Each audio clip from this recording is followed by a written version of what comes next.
Let's dive into the big one. The Pegasus World Cup. $9 million. Mile and an eighth on the main track. Unfortunately, Mother Nature did not cooperate with us on Saturday afternoon, January the 26th. It was a rather wet day, just as a whole. The turf was soggy. The dirt track was just an absolute sloppy mess. But at the end of the day, the show must go on.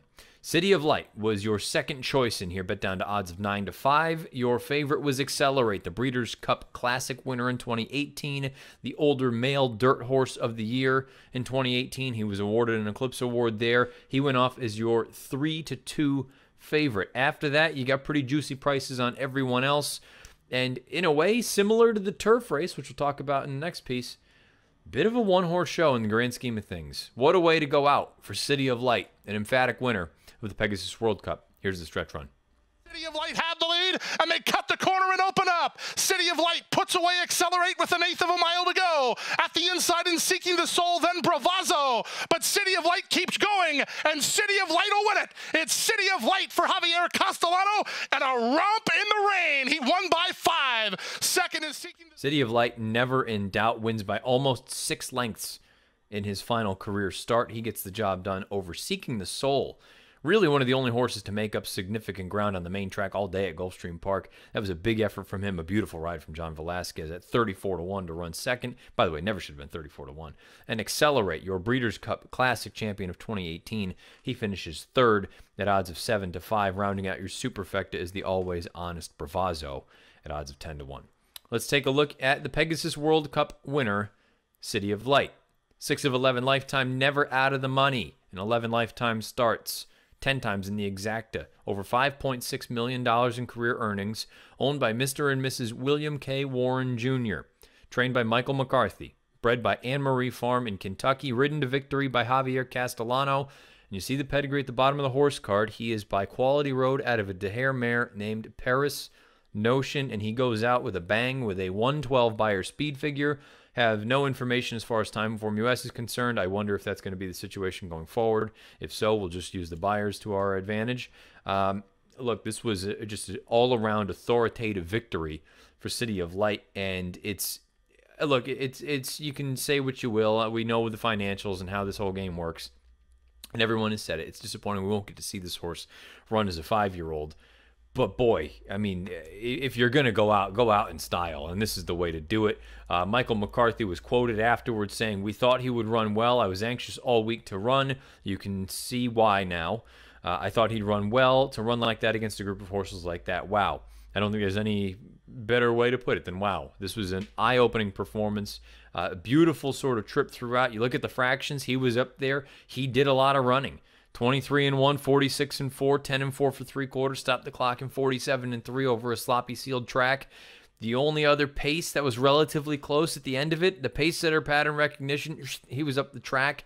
Tom's d'Etat was right up in there. I suppose Bravazzo was the next nearest one, and he was down sitting in the pocket throughout. City of Light was 2-3 pass, pushing the pace throughout. This was just an all-around class performance from City of Light, and he's going to go off to Lane's End now and be a sire. I believe he is positioned, I could be wrong, you can double-check this. It's out there on Twitter with a number of different publications and some of our folks at DRF. I believe he's across the way. His stall is now across from his dad's, Quality Road.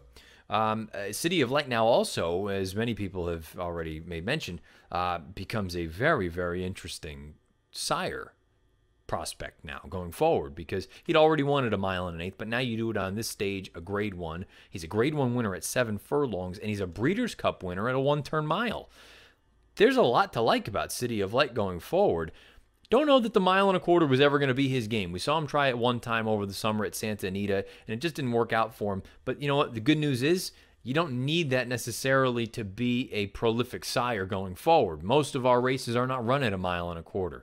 But if you can get everything between 7/8 and 9, got a very, very interesting future going forward for City of Light. It's a shame we won't get to see him on the racetrack ever again, but at the end of the day, hopefully we'll get to see many of his offspring go on and do some things at least remotely close to what he was capable of doing on his best day. Seeking the Soul, as I said, a beautiful ride from John Velasquez, a strong effort from this horse. This was a refreshing rebound from the dud and the egg that he laid in the Clark handicap. But as we talked about a little bit, I brought it up in the preview pod Talked about it with Illman when we went over the race. Probably just a matter of bringing him back too quick coming out of the Breeders' Cup, and it just continues to emphasize that point of those races coming 2 and 3 weeks after the Breeders' Cup for these horses. That's going to be tough. They were really cranked up for those races in the Breeders' Cup, and then all of a sudden they show up, don't run particularly well. Seeking the Soul gets a few months off, comes back and fires. Again, as I made mention, really the only horse in this race that did a heck of a lot coming from the back of the pack. I think you need to give him some bonus points for that. As far as, and we'll talk about him a little bit more here in a minute as far as context is concerned. Accelerate, the third place finisher, the 2018 Older Male of the Year, the Breeders' Cup Classic winner. He is done. He finishes third in here. John Sadler was quoted after the race saying, "We feel he ran a good race. The winner was going to be the winner. We had great fun. Oh, we had a great run with him, excuse me. Big picture, we're thrilled, as they should be." Sadler did a tremendous job with this horse. This was a horse that, again, you got to see him develop into what he turned into.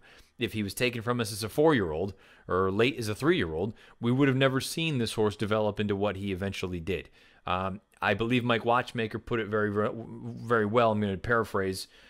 It feels like this is the right time for Accelerate to be retiring, because it certainly feels like he has tailed off a little bit here as he has gone on. He's still running fine races, don't get me wrong, but his best race would have been there with City of Light, and this certainly was not his best race.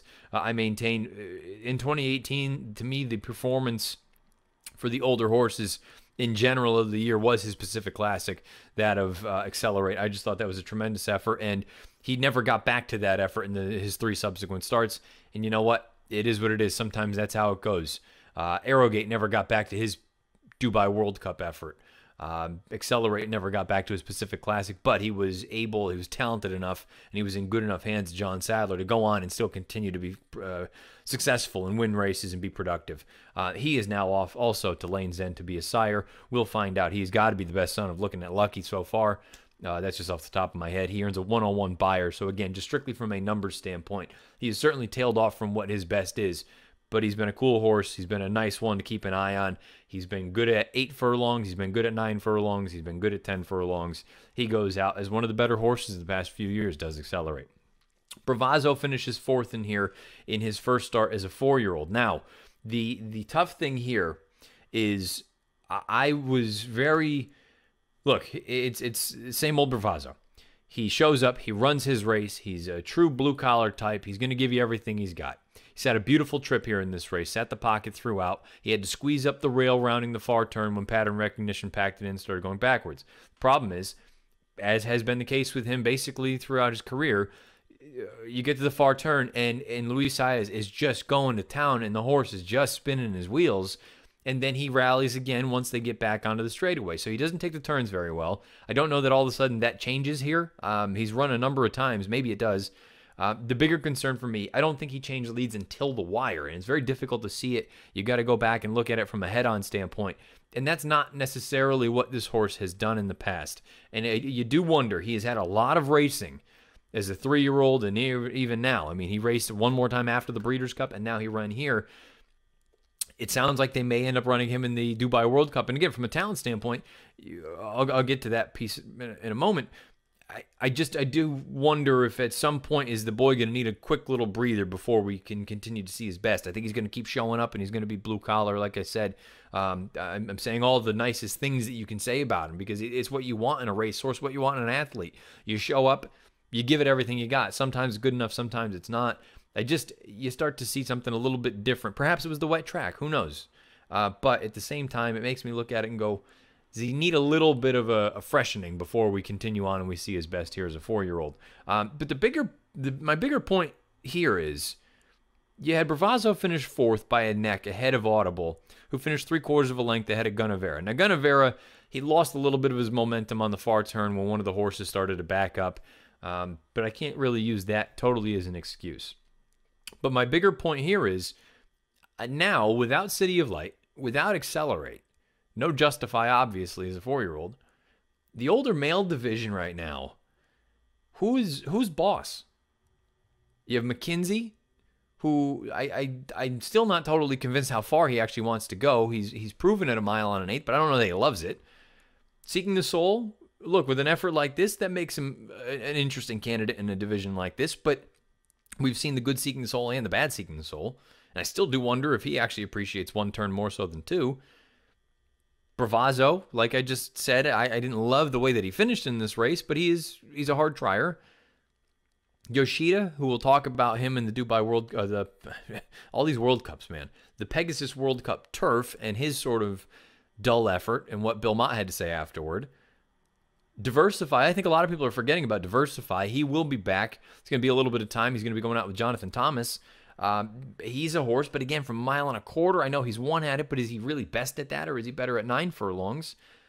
Leo Frick, who's a Grade 1 winner. He won the Clark at the end of the year, but he's missed a little bit of time here. Backyard Heaven, remember that name? For a minute, people thought he was going to be the bee's knees for Chad. Then things went a little bit sideways, and then he was put away for a while. Hopefully he comes back. My bigger, just the overall point, just kind of, to summarize, this division is very, very muddy right now. When you take out City of Light, you take out Accelerate, all of a sudden, is it Gunnevera? Is it Audible? I mean, again, I hate to keep harping on Audible, but Audible ran his race. You're a 94 buyer. Right at this point, he's a mid-90 to a high-90 buyer kind of horse. That's not what you look at when you think of the leader of the older division. It's just not. You're looking at a mid-100. You're looking at a high 100. McKinsey, I think, is capable of that. But again, from a distance standpoint, does he really want to do that? I don't know. This division is going to be one that needs a little bit of sorting out going forward. As far as the bottom half of the field is concerned, True Timber, nice little horse. I never thought of him as a Grade 1 type. I know he ran second in the Cigar, but again, just not really my cup of tea for a race like this. Imperative, look, at almost 200 to 1, the fact that he didn't run in the bottom 3 and he ran 8th, I think that's the tip of the cap, and well done. The old boy can still run a little bit, I guess. As I made mention when we talked about it in the preview, just get him to the Charlestown Classic, get him back to the bull ring. I think that's what you see as best as a 9-year-old. Tom's d'Etat could have been the wet track. I think more likely than not, it was the first time that there was real sort of resistance, where he's up there relatively close to the pace. It was an honest pace. Wasn't blistering, but it was honest. And I think when the real running started, again, maybe it was a combination of the wet track, and who knows, maybe there was something else that happened that I haven't read about, but just felt like, you know what, when the real running started, he just couldn't cut the mustard, and this was his first time against really good competition. Something awesome for a moment there, rounding the far turn. I thought I was going to be able to hit third with him, hit the board and round out this thing at a decent price. He ended up stopping badly. Probably a combination of when the real running started, he had nothing left. Maybe it was the wet track, whatever it was. Kukulkan, the Mexican super horse, he finishes second to last. Just a shocking underlay at 26 to 1. I'm not trying to be a jerk, but no, in no way, shape, or form should he have been that kind of price. But he didn't finish last, and pattern recognition, we talked about it. Drawing outside the way that he did, Jose had to be aggressive, and when the horse wasn't going to go on with it, Jose wrapped up on him. I still maintain he's probably going to be better going shorter distances than opposed to these two turns.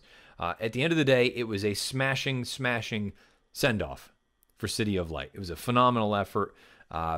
Tremendous all around, better than his Breeders' Cup Dirt Mile, which I didn't think was necessarily capable for a horse like this. He jumps up to a 112 buyer speed figure. He goes out on an absolute high note, and we also say goodbye to Accelerate. So 2 of our big dogs are gone, and now that division's about as clear as mud. No pun intended, because there was mud all over the place on Saturday at Gulfstream. We'll find out how things shake down in the future. For now, City of Light goes out a winner. He wins the Pegasus World Cup with a 112 buyer speed figure.